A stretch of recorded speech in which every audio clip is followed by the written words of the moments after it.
Kasi ayaw niya talaga magkaroon ng baby eh. So, hindi siya maternal person. So, yun. Hindi siya maternal person. Apo. Yan. Kumbaga, hindi niya ma-feel. Hindi siya mommy material, kumbaga, kasi hindi mo kinoconsider ang having a baby. So, hindi niya na-feel magkaroon ng baby. So, yun. Na, Too much responsibility daw. oh, Actually, marami ng ganyan ngayon. yes. Yes. So, titingnan natin kung issue ba yun sa ating mga hakbangers. Di ba yung... Pero ang ano, no, yung maalaga siya sa pamilya, family Oriented. person siya. Yes. Pero ayaw niyang mag-baby. Is it okay to ask why? Is it comfortable ka bang pag-usapan yan? Okay. Actually, it's just a preference lang. I don't see myself taking care of a baby. Feeling ko mahulog siya or something. I'm really scared. Kahit yung mga pinsan ko na may baby, lalo na yung bago pa lang, hindi ko sila hinahawakan. And I like them, pero I don't want to be always with the kids also. Parang nasa-stress ako. Kaya I really love teaching. Kaya I chose to be a professor or sa college. Kasi medyo mature Malaki na. na. Parang hindi ko kaya mag-handle ng kids. We respect that. Yes. Okay. So now, mga hakbangers, akyat o baba! Ay, umakyat naman silang tatlo. Ay, tanungin naman natin si Riggs. Riggs! Hey. Ano Okay yung, ba sa'yo yun? Yung mga good and... Yes po, okay na okay. Unang-una po is, pinakagusto kong sagot po niya is maalaga siya. Dahil number one po sa mga hinahanap ko yung maalagang tao and family-oriented. Doesn't matter po kung hindi po siya mahilig po sa bata right now, pero darating naman po yung age na magiging ready siya. And in the event po na hindi siya ready na mag-handle ng bata, I mean, nandyan naman po ako para mag-handle. I'm good with kids. And I love kids. And then, what if ayaw niyang magbuntis? Oo, I think baby. okay. What if ayaw niya talaga ng bata? Okay What naman po. if lang, question lang. Wala naman pong pilitan. Kung talagang pong preference na hindi po siya magkaroon ng biological na anak, meron naman pong other options like yung adoption or like... Hindi, ayaw niya nga. Ayaw po talaga ayaw niya. what if lang ha, what if lang. What if ayaw niya talaga ng anak?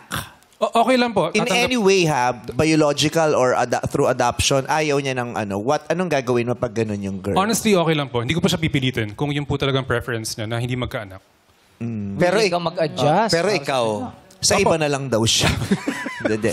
Sa'yo okay lang din sa na hindi ka magkakaanak? Okay lang po, okay lang po. Sa ngayon po, hindi ko po pa siya maisip. Pero sa ngayon, ang sagot ko po is okay lang po. Oo. Ikaw naman, Jose. So sa akin naman, okay lang naman sa akin. Kasi hindi naman siya issue. Kasi I respect her decision as well. As a mother, if ever, na maging mother siya. Tapos, ako, for me, family-oriented kasi siya. Kaya, it is a very positive thing for me kasi yung pamilya ko is the first thing for me as well. And then also, madali siyang makausap, if ever. Pero ikaw ba gusto mo magkaanak? Undecisive ba ako? Kasi, hindi ko sure, if ever. Pero, it's a lot of things that I need to do in order for me to check on it naman in the future. At least, di ba? Pag-iisipan niya pa. Hindi ura-urada. Yes, tama. Kasi Ganda din kawawa ang naman. bata at the end of the day. Very true. Ikaw naman, Sean. Okay din siya sa akin kasi family-oriented din ako. Then, narinig ko nga kanina, wala daw dull moment pagkasama mo siya. Pero parang sa'yo meron, no? Wala daw dull moment pagkasama mo siya. Parang sa'yo ang So si meron. Alex ang mas favorite. Then, yun nga. Charot lang. Madaldal din kasi ako. Wow! Mahihain lang. Pasensya ka na, hindi mo kami pinili. Mahihain lang daw siya. Mahihain sa nahiya. simula. Sa simula. No dull moment. Pero at least, di ba, silang tatlo ay open dun sa mga Yan na, hindi respectful din sila sa mga choices nung babae.